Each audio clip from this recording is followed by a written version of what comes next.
पवित्र सावित्री अमावास्या दिन सधवा नारी माने ताको स्वामी को दीर्घ आयुष शुभ मनासी व्रत पालन करते। किंतु किन्नर माने मध्य सावित्री व्रत पालन करुथिबा देखिबाकु मिलिछि। गजपति जिला पारलाखेमुंडी सदर महकुमा बेतागुड़ा स्थित नवदुर्गा मंदिर ठारे थिबा आंब गछ मूलरे पारलाखेमुंडीर किन्नर भौणी माने पूजा करिथिबा देखिबाकु मिलिछि। तेबे सेमाने काहेकि ओ किपरि व्रत पालन करंती आपण जानिछंती कि? तेबे स्त्री जेमिति ता स्वामी को पाई अत्यंत निष्ठार सह सावित्री व्रत पालन करे किन्नर माने मध्य ठीक सही परी निज गुरु को पाई एही व्रत बेस उत्साह सह पालन करिथांती। तेबे सेमानंकर जने गुरु थांती जे कि समस्त किन्नर को दायित्व नै थांती तांको समस्ते गुरु बोली मानि थांती। किन्नर को कहवा अनुसार सेमाने होउछंती परस्परर भाई बंधु कुटुंब और स्वामी स्त्री।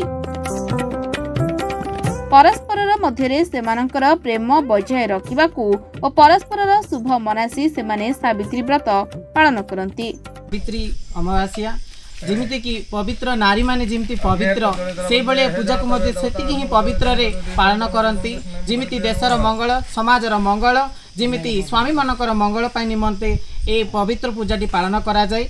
आम किन्नर माने मध्य सेमानक भलिया आमे मध्य नारी सदृश जेहेतु आमे ये पवित्र आमे सावित्री अमावास्या को पालन करूचु। आमे जेमती आम गुरुर मंगल निमंते दीर्घ आयु निमंते ए पर्व आमे पालन करूचु जेहेतु आमे बहुत खुशी व्याप्त करूचु। ए समाज रे जेमती आगु बढ़िबो अभिवृद्धि हबो एहा हमर चिंताधारा रखी। धन्यवाद।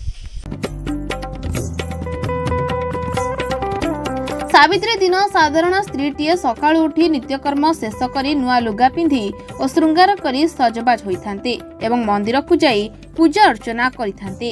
तेबे किन्नर माने मध्य ठीक सही परी सावित्री दिन सकाळु उठी पूजा पाई फूल तोड़ंती और एकाठी मिसी समस्ते नुआ साड़ी नुआ चूड़ी पिंधि सजबाज हुअन्ते।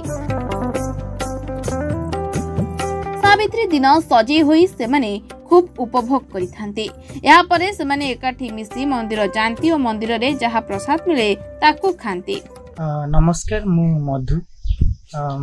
सर्वप्रथम ओडिशावासी को जो माने आजिर जो सत्यवान पय सावित्री करछंती समस्त को हार्दिक शुभेच्छा सह शुभकामना जणाउछि।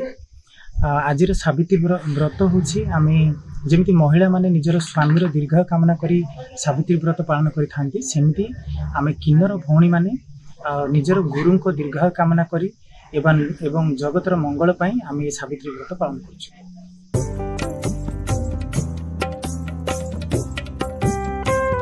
तेबे किन्नर माने परस्पर मथरे सिंदूर मध्य लगाई थांते। जणे ओडियाणी भली सेमाने खूब श्रद्धार सह सावित्री व्रत पालन करंती बोली कहिसंती किन्नर माने।